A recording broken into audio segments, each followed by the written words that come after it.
Hello, welcome to the Vergas Show. My name is Darren Burby, and I'm with Brad Helmeke, CPA in Perham.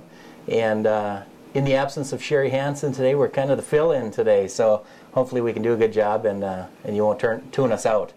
Brad Helmeke, been in business, the CPA business, since 1985. Brad's here at Vergas State Bank today, as he is every Wednesday, throughout the tax season plus throughout the year, basically. Yes, every Wednesday.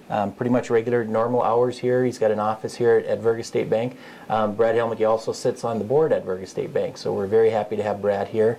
And we want to talk a little bit about changes in upcoming changes that happened in 2009.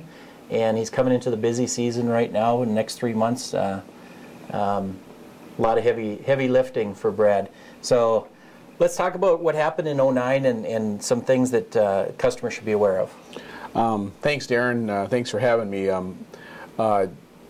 2009 is every year taxes seem to change a little bit, and there's a few things that happen with the tax system. A lot of things is for my office is computer generated, and so we just kind of take it in stride. But some of the things that have happened in 2009, there's a making work pay credit that will just show up for taxpayers. I think taxpayers seen this last year on their W-2s. They actually got a little bit of a break, less withholding, and now they're going to get that credit. It won't really affect their income tax return because they got the money early and now they're going to get it back. It'll get offset when they file their return. The self-employed people will actually get a little benefit from it because they didn't get that reduction in their withholding, and so they'll get an $800 or $400 credit depending if they're married or single this next year. Also this year, there's been a lot of people that have been on unemployment, and it's kind of the nature of the beast with the economy being the way it is. The first $2,400 of their unemployment is going to be tax-free. That's a nice thing. Another thing that happened this last year was a lot of people took advantage of the cash for clunkers. Yep. I was lucky enough to be able to take advantage of that, and I got rid of my old rig. But the $3,500 or the $4,500 that people got as a cash for clunkers credit for buying a new vehicle is not taxable income. There was a lot of controversy early about whether or not that would be taxable, but it actually is not taxable income to people. The other thing that happened in 2009 that didn't happen in 2008 is the energy credit. The government is trying to stimulate the economy, and they basically told people that any energy, windows, insulation, doors, a new furnace, shingles, may qualify for the energy credit. It's up to a $1,500 credit, and so people just need to be aware that if they did any improvements to their home, whether it be new windows, a new door, anything like that, that they might qualify for a little bit of a rebate back from the government, and it's going to be a nice deal. You know, another thing that part of the stimulus package, and I deal with a lot working in the mortgage business, is the credit for first-time home buyers, and maybe I'll touch base on that. A lot of questions on that right now. It's been there for a couple years. They had a different credit here a couple years ago where they gave people $7,500. Those people have to pay that back over 15 years, $500 a year. The following year, they brought in an $8,000 credit for new home buyers. If you haven't owned a home in the last 3 years, you get an $8,000 credit. Government's been a little bit slow in turning that money back. How long does it take approximately to see that money? Well, they were saying 2 months early, but I've heard 6 months. Wow. In getting that money back. But kind of like the dealers waiting for their money for cash for clunkers. Yeah, I believe that's what's happened to that, and I don't know if it's just the government being slow about it, but I'm sure they just got overwhelmed. I did hear a lot about some fraud, some things happening where people are trying to take advantage of the system, and so they're scrutinizing that stuff a lot more. The other nice thing is people that have owned their home for at least 5 out of the last 8 years can upgrade and sell their home and buy a different home and get a $6,500 credit. Yep. So it's not even a first-time home buyer credit. It's going to be a credit for somebody getting out of their smaller home and getting into a bigger home, and they're going to give them $6,500. And we haven't seen a whole lot of purchases in the last couple years. Hopefully that stimulates some people moving up into their next home and improving their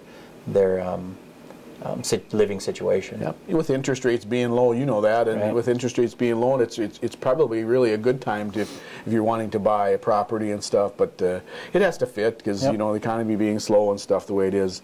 A couple other things that happened. The college credit for kids going to college, it used to be called the Hope Credit and the Lifetime Learning Credit. They've changed it to the American Opportunity Credit. It's actually a little bit better credit, $2,500, and it works for the first 4 years of a student going to school. So that's a little bit nicer deal. Last little tidbit is I do have a few contractors out there that state of Minnesota trying to catch all these people that need to file, and so there's a 2% withholding for any contractor that is not incorporated, not an LLC, or didn't get registered with the state of Minnesota.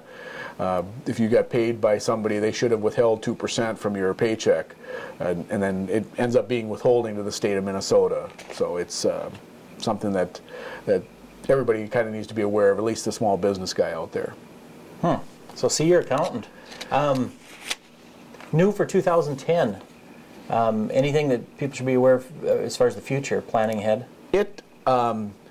There's a few little things on the horizon. One thing that really doesn't affect a lot of people is rolling your IRA from a regular IRA to a Roth IRA. Most people know what a Roth IRA is, that if you put money into your Roth, it's non-deductible, but then the income that Roth earns is not income to you when you pull it out. Mm-hmm. And the government's giving us a one-time rollover provision where people that make $1 million can roll their Roths or roll their IRAs into Roths, yep. Whereas before they had an income limitation, and so it really only let the people that were making, I think, less than $150 be able to do that, and it becomes taxable income.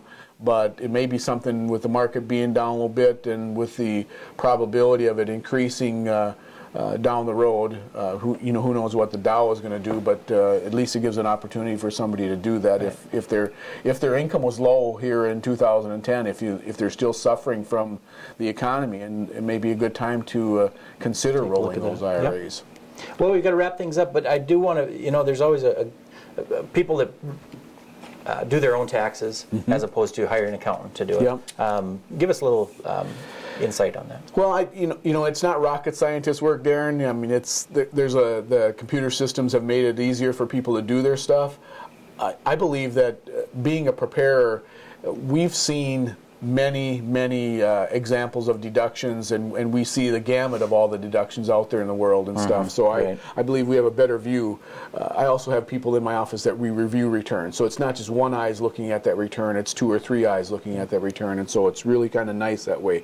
The other thing that I really strive myself on being a preparer is I try to look for things to help my client save money. Right. Save taxes, maybe cut down on some of their expenses internally in their own home, just to say, well, maybe you should do this differently. Yeah. That things that weren't tax deductible now are tax deductible, and so I really look for a way to help those people, not just with doing their income tax return, but plan for the future, plan for the present, go from there and stuff. That's a lot of good information. If you've got somebody that's doing their own, certainly if you're thinking about it, give Brad a call. We've got to wrap things up. Thanks for joining us. A lot of good information. This will air after the Vikings-Dallas Cowboy game, so go Vikings. Hopefully we can beat the Cowboys when they come up there. Yeah, that'd be good. We're all Vikings fans up here. Thank you, Darren. Thank you for joining us, and have a good week.